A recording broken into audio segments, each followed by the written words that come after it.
Oke Bapak Ibu, selamat malam. Kali ini saya akan mengulas bagaimana tahapan-tahapan pengurusan NUPTK ya, Bapak Ibu. Jadi yang pertama dulu Bapak Ibu wajib masuk Dapodik. Bapak Ibu wajib sudah terdaftar di Dapodik. Dan bagaimana cara untuk terdaftar di Dapodik, saya sudah bahas pada video sebelumnya. Bapak Ibu silakan ditonton. Saya sudah jelaskan tahap demi tahap.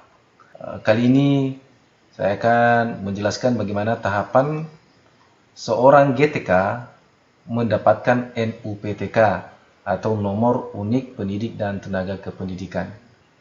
Nah, tahapannya Bapak Ibu seperti nampak pada layar, yang perlu disiapkan oleh Bapak Ibu semua adalah ada 5 file, 5 berkas Bapak Ibu. Nah, yang pertama adalah SK pengangkatan atau penugasan. Dan ini wajib SK pengangkatan dan penugasannya diterbitkan oleh Dinas Pendidikan Provinsi. Nah, seperti pada pengalaman sebelum-sebelumnya yang menggunakan SK pengangkatan dari kepala sekolah rupanya ditolak.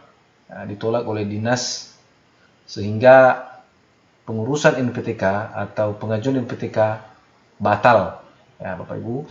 Dan sekali lagi ditekankan bahwa SK pengangkatan atau penugasan ini wajib dari Dinas Pendidikan ya, Dinas Pendidikan.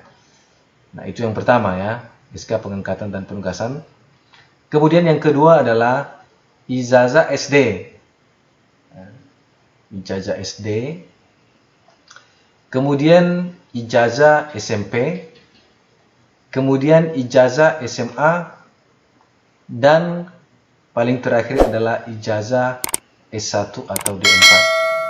Nah, semua berkas ini di-scan dan disimpan dalam bentuk PDF, di mana masing-masing ukurannya sudah ditentukan.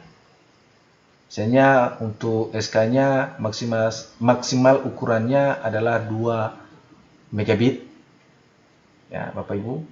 Nah, setelah semua sudah di-scan dan sudah dibuat dalam bentuk PDF, baru Bapak Ibu menyerahkannya ke operator sekolah.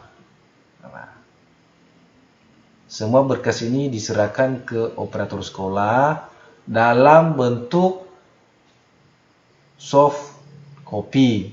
Ya, soft copy.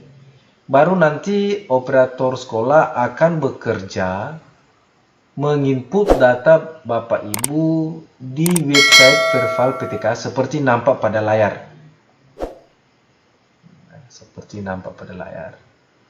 Nah, setelah diajukan, baru nanti berkas Bapak Ibu diproses di dinas.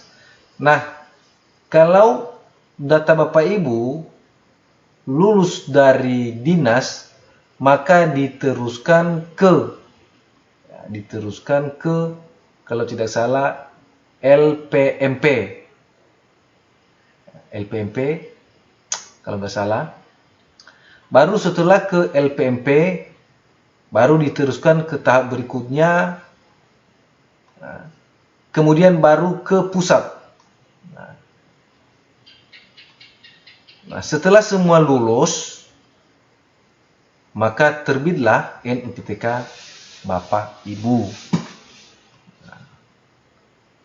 Tapi ketika gagal, maka pengajuan diulang kembali oleh operator sekolah dan memperbaiki apa yang menjadi kendala kenapa bisa gagal.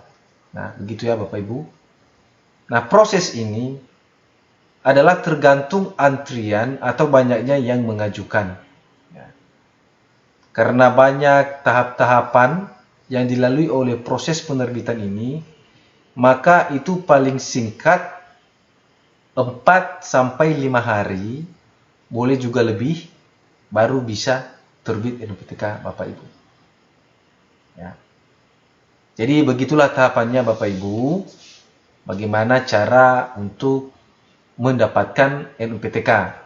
Ya, saya ulangi, yang pertama Bapak Ibu sudah terdaftar di Dapodi, kemudian sudah mendapatkan SK pengangkatan atau penugasan dari Dinas Pendidikan. Dari Dinas Pendidikan, kemudian scan ijazah SD, SMP, SMA, baru D1 atau D4, kemudian dikumpulkan dalam bentuk soft copy dan diserahkan kepada operator sekolah. Baru operator sekolah mengajukan melalui verbal PTK. Nah, melalui verbal PTK. Baru nanti ketika tidak ada kendala, maka ditunggu Bapak Ibu, seperti yang saya katakan tadi, 4 hari atau lebih. Nanti kalau tidak ada kendala, NUPTK Bapak Ibu akan terbit.